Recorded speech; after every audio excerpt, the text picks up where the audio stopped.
ఇప్పుడు జనన మరణాలు అనేవి చాలా సహజం. కొంతమంది కుటుంబంలో దహోత్రుడు కొడుకే అవుతారు. కాకపోతే కొంతమందికి కూతుర్లు మాత్రమే ఉంటారు. సో అంటే కూతుర్లు మరి దహోత్రులు అవ్వచ్చా? అసలు ఎలా ఉంటుంది శాస్త్రం ఏం చెప్తుంది?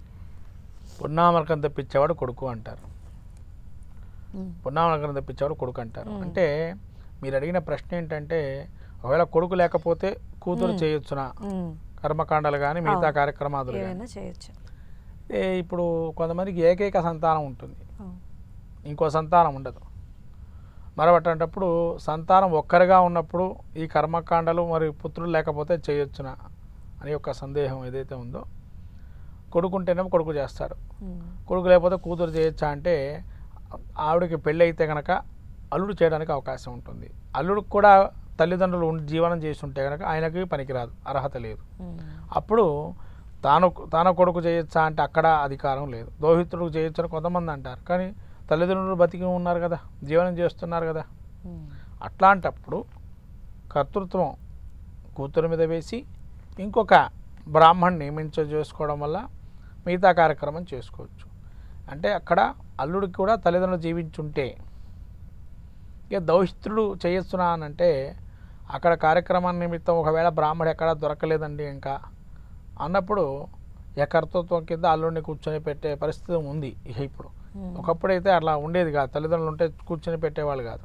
ఇంకో మనిషిని కూర్చోబెట్టి వాళ్ళ తర్వాత వాళ్ళతో చేయించి ఫ్యూచర్లో ఇంకా ఆయన ఎవరు కర్తగా ఎవరు రాకపోతే అప్పుడు అల్లుడే తద్దినం పెట్టేవాడు.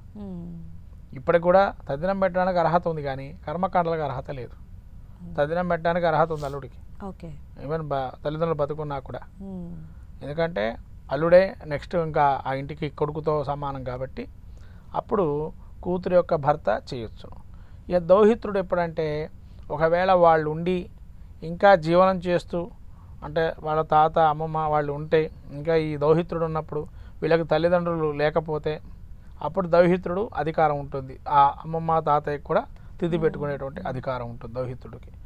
అలా ఈ యొక్క పునామరకం తెప్పించేవాడు కొడుకు కాబట్టి కొడుకు ఖచ్చితంగా ఉత్తర క్రియలు చేయాలి. నేను చెయ్యను, వాళ్ళు నాకేమి ఇచ్చారు అనే మాట అనేది పక్కన పెట్టాలి.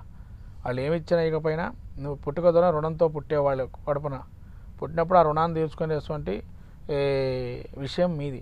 ఆ రుణం ఎప్పుడైతే తీర్చుకోవాలి అని అంటే పితృకార్యక్రమంతోనే తీర్చుకోవాలి.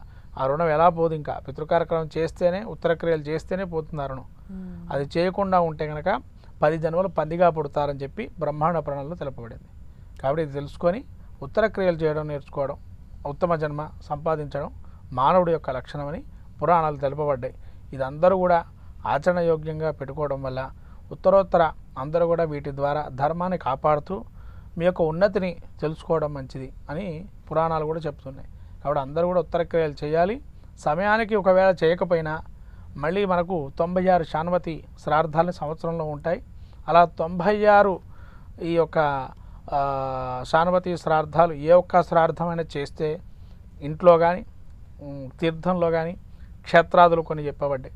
అలా చేయటం వల్ల ఉత్తర క్రియలు వచ్చి ఫస్ట్ నీకు రుణం ఏదైతే ఉంటుందో ఆ రుణం తీర్చుకుంటావు వాళ్ళని. ఆ రుణం అంటే ఏందయ్యా? మళ్ళీ రుణం అంటే మళ్ళీ నువ్వు పుట్టడమే. రుణం అంటే ఇంకోటి ఏమీ లేదు, మళ్ళీ నువ్వు పుట్టడమే.